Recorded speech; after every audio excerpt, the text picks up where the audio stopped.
находимся в фонде археологии. Наши фонды насчитывают более 30 тысяч единиц хранения. Фонды организованы коллекционно. В первую очередь, кроме картотеки, составляем инвентарную карточку. В инвентарную карточку обязательно фотографию.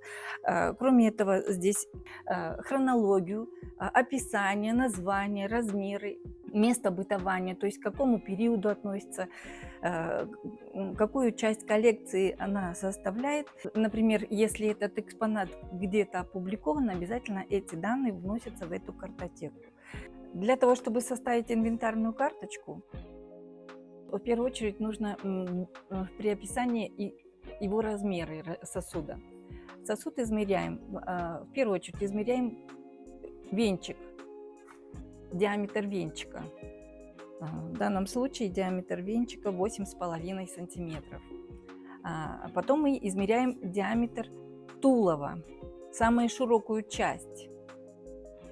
Потом обязательно донце, диаметр донца.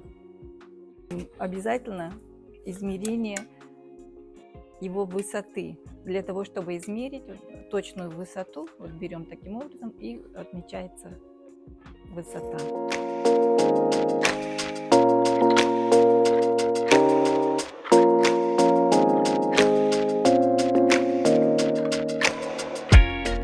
Біздің қорымызда қазір кезеңде әр кезең бойынша 30 мыңға жуық артефактілер топталған. Олардың көбісі кешенді археологиялық қазбалар жұмысының барысында табылған.